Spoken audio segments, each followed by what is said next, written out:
Hey guys, it's Kessari, and right now I'm about to hop on a call with Global Sounds, answer some questions, and let you guys get to know me a little bit better. So let's do it.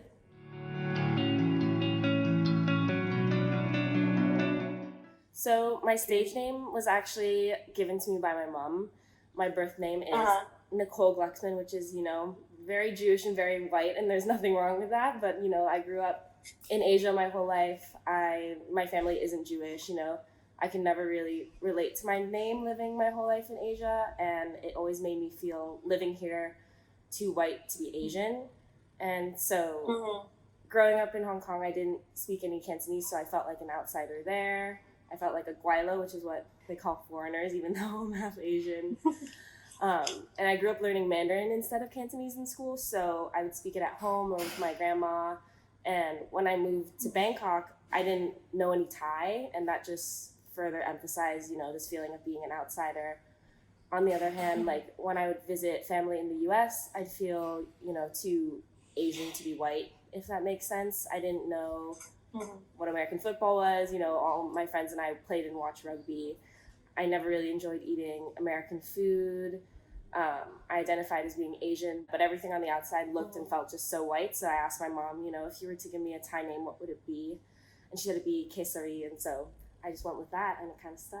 And I think it means lion in Sanskrit. I'm not 100% sure. Like in Thai culture, a lot of the names actually come from India.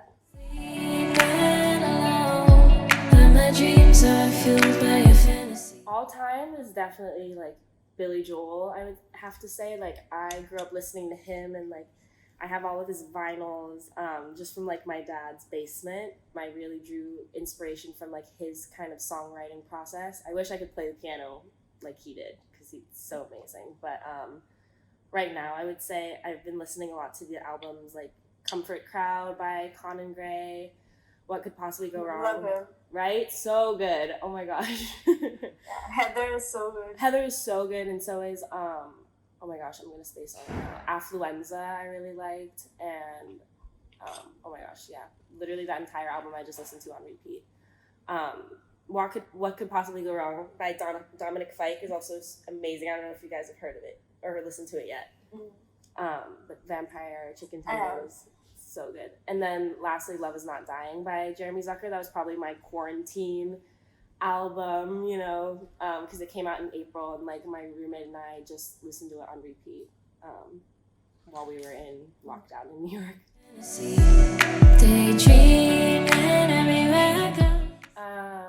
I would say like honestly writing songs was probably what drew me to music. I was always writing songs and poems when I was a kid. I was always singing in the car, even if it like annoyed my family.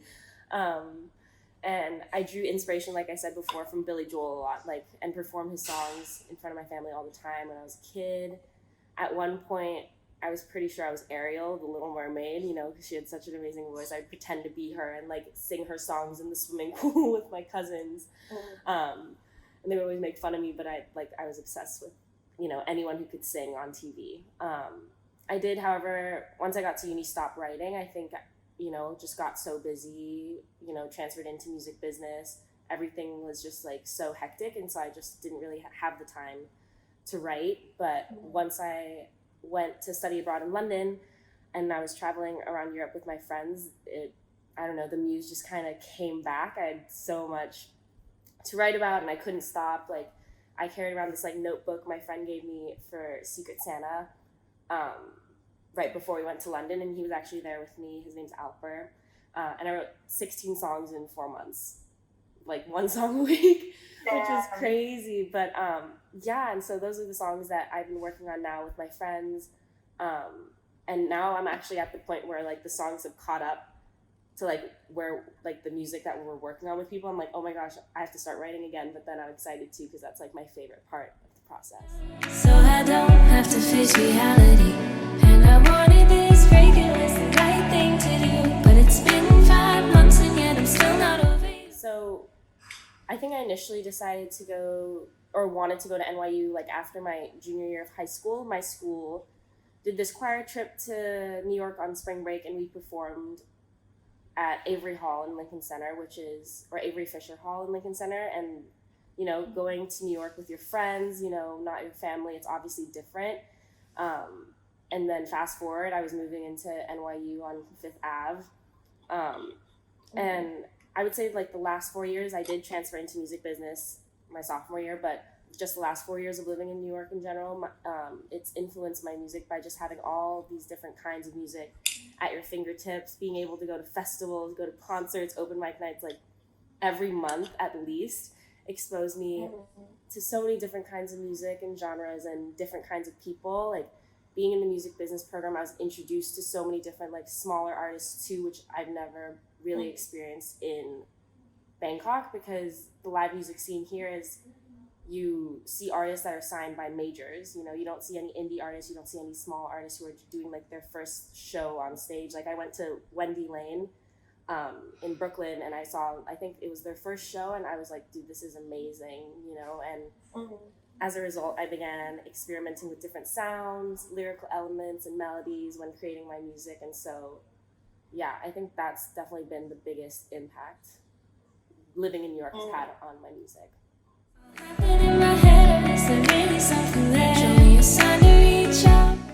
Honestly, like, I wouldn't say my heritage has played a big part in my musical inspiration. Like maybe on the American side, yeah, totally, that has.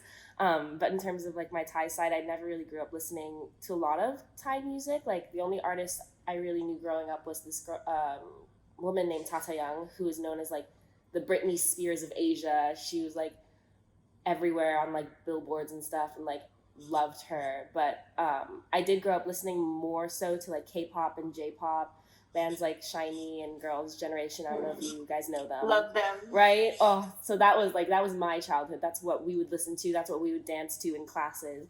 And I think that's where I got the exposure from too, just like dancing as a kid. Like Thai music is more like chill, laid back, like more indie sounding music, if that makes sense. Whereas like J-pop and K-pop, you could like dance to. And so that's where I like would listen to a lot of like my like, Japanese music, Korean music, for sure.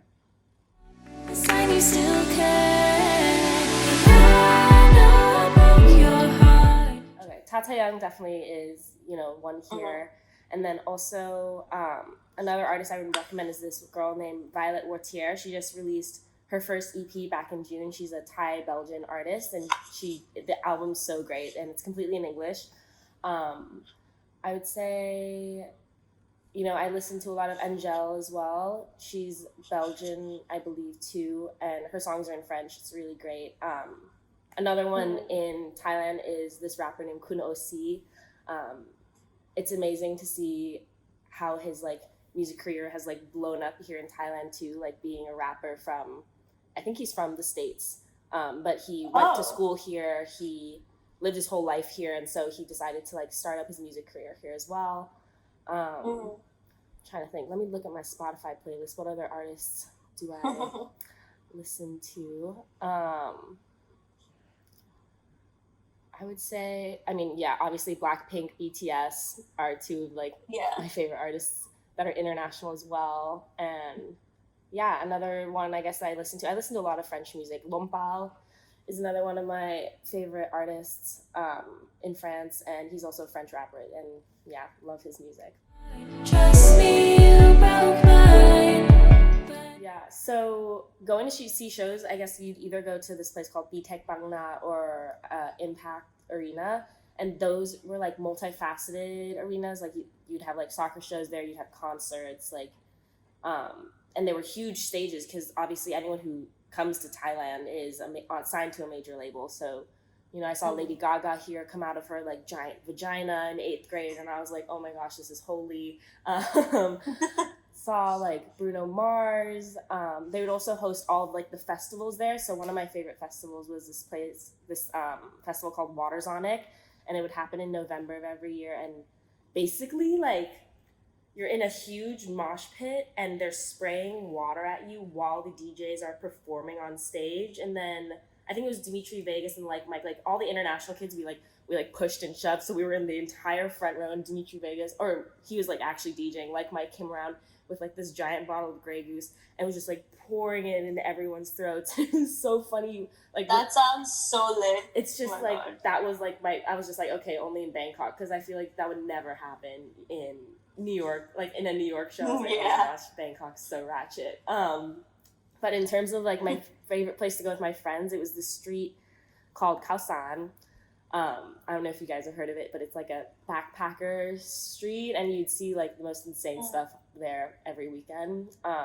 You could literally get like a bucket of mixed drink like this big for 500 baht, which is around $16, and they sold like fried scorpions, crickets, grasshoppers on the street to eat. They also had really good Thai food there, so we get like pad thai or like krapao. They also had massages, they have clubs, they have bars. So it was just like, you know, a very fun, that's super cool street to be on. Yeah. And then, yeah, we would go, like I would go with my high school friends, but we'd also meet just so many people there, especially from Europe. Like all the backpackers would stay at hotels there and then come out at night, and we would just, you know, interact with these strangers, which in hindsight might have been not the best idea, but I mean, we also met some really, really cool people. I've heard Thailand, like nightlife is insanely like it's lit. It's insane. Like I had the expectation after, I guess, partying here. I guess I've been so spoiled. I went to New York. I was like, oh my gosh, this is gonna be so fun. I'm so excited, and it didn't match Thai energy, which just kind of gives you an idea of how crazy it is going out here. So I wrote it back in August of 2019. It was like at a time in my life where I had been single for like 6 months at that point, but I was living in London. We broke up when I was abroad, and like when we finally met in person again, it was like, you know, obviously like the feelings can become very confusing, and so I decided, I'm not gonna, you know, talk to this person about it because, you know, we've broken up. Instead, I'm gonna just like write it out in a song instead, which is the name of the song. But yeah, and I think, you know, I wrote this song, I wrote a bunch of other songs just to kind of help me get through, you know, like that relapse phase of a breakup when you're like questioning yourself. You're like, should I have broken up with this person? And like, should I have not? Should I have stayed with that person? Like, it's so hard to find someone new. It's so hard to like stop reminiscing. And so that's, I think, where the inspiration of the song kind of came from. Get you on my mind. Help me try to understand. Yeah, so with the lyrics, it was me trying to have a conversation between like illusion versus reality. The illusion is like me in my head daydreaming or like, you know, sleeping and dreaming about how things used to be, falling asleep and experiencing dreams about like you still being in a relationship with your ex, when in reality they're no longer a part of your life in that regard. And you know, the reality is that you've grown apart romantically, and there was a reason for that breakup, which is what I tried to portray in the song, especially like during the bridge, saying like, but you made it known that you're the king of your throne, locked up my heart, I'm going home. But I also wanted to emphasize the idea of the relapse even further and instead, which is why I made the post-chorus more illusion-y and confusing to the listener, because, you know, love is confusing, especially when you're going through a breakup. It's not black and white, if that makes sense. Like, it's a journey that takes up a big part of your life, and so when it's no longer part of your life, you kind of have to like figure out how to spend your time and how to fill in that gap. And for me, it was writing music. And so I think the line that speaks to me the most in that song, even though it's like the illusion part of the song, is like, can we be alone together instead? Because that's definitely how I was feeling during that time. You know, we were both apart, we were both alone, we were both not seeing other people. And so I was just like, it doesn't make sense. Why aren't we just, you know, alone together? Yeah. But yeah. These thoughts inside our heads. So the producer on this track, his artist name is Earl. And so working with him, it was it was amazing. He's a great guy, and I actually got connected with him through a friend of mine at NYU in music business. We met up for coffee in December of 2019. Like, I sent over some of my demos, and he said he really liked the one called at that moment Alone Together. And so over winter break, we bounced some ideas back and forth. I like recorded voice memos on my phone, and then he like put it in. Some of the voice memos actually are in the final version of the track, which I find really funny. And then like he would create like a beat over it. I would give him some feedback, and then that's kind of how we worked on things for a month, which I think in hindsight was really great, because then when COVID hit, we knew how to kind of still work together and record and like send ideas back and forth. And so when I was back in January after winter,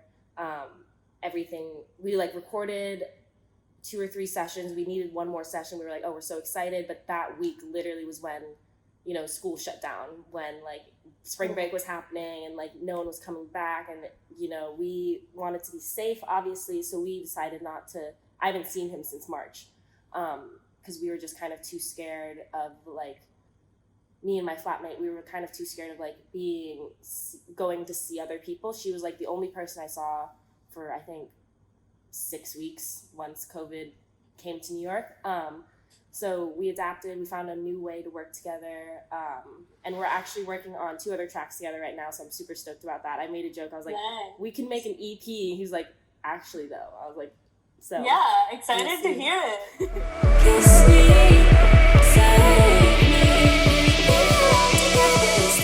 I would say for this song specifically, I hope it takes them back to a moment in time, or even if they're, you know, experiencing a breakup right now, like they're able to relate to wishing things had ended differently, but ultimately also knowing too, like they did what was best for them, because that's how I felt when I was writing the song. Maybe it doesn't come off that way, but that's how I felt during that time.